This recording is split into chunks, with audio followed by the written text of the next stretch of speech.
This week's Snowflake of the Week goes to Jason Whitlock of the Blaze, who made some really out there comments on Twitter this past week when talking about first responders and the unfortunate shooting in Uvalde, Texas. Jason Whitlock, many of you may remember to be the sports analyst on both ESPN and FS1. He had that show with Marcellus Wiley that I thought was really good. Granted, he was the weakest part of that show, but I thought it was a really good show. And he was always kind of being a contrarian voice. Ever since then, he has now joined the Blaze, and he's of course doing what grifters do, which is just talking about things that get people on the right riled up and people on the left riled up and distract them from the real issues. But let's talk about this. He had some really bad stuff to say. It was just objectively bad takes here. So here's the first tweet from Jason Whitlock. This is right after the shooting took place. It says, quote, "I'm not defending the actions of the officers, but we've demonized law enforcement to the point that there are far fewer rewards for being a hero and for taking risks. When your culture makes George Floyd the hero, real heroes stand down. Culture rot has consequences." Okay. So Snowflake Whitlock right there. Here's the thing. If you take that George Floyd comment out of it, I don't agree with it personally, but okay, you are making an argument. The second you mention a person who was murdered by the state, literally murdered by government, like say what you want, he was murdered by government. That is what George Floyd is.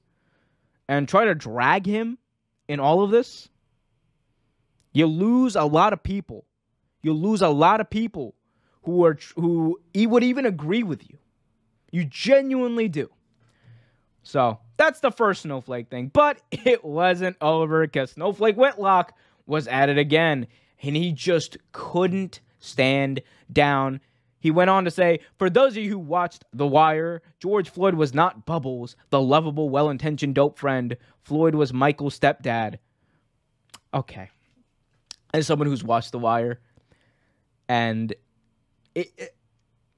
does it get any more disrespectful? For like think about this. You're taking shots at a dead man, dude. You're taking shots at a dead man. You're the same dude, by the way, who says sports and politics don't mix, right? Right? You're the same dude who says sports and politics don't mix. You're always conflating the two. You're always talking about the two together. You're the same person who says that Colin Kaepernick shouldn't take a knee. But when someone calls you out for BS like this, what's the first thing you do? You talk about the First Amendment, right? You talk about freedom of speech, freedom of expression. Snowflake Whitlock wasn't done there. Pull up tweet number 3. There it is. "Our culture has moved in such a negative direction in the last decade.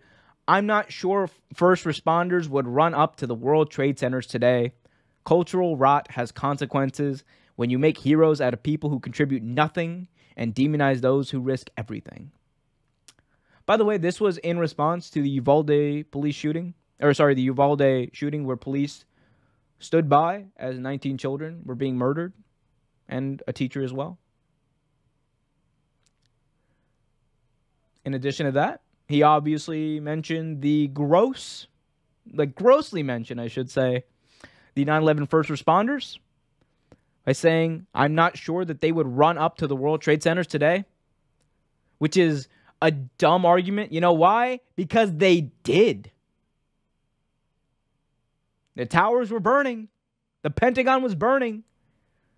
Yet those first responders still went in there. And to bring their name up, and I don't care if you're trying to make some deeper point by bringing this up. No, what you're trying to do is to be a provocative dick. You're trying to be a provocative dick. And what you're doing, you're dragging people. You're dragging George Floyd and his family. George Floyd, who was murdered You're dragging these first responders who gave their lives to protect people, to get people out of those towers.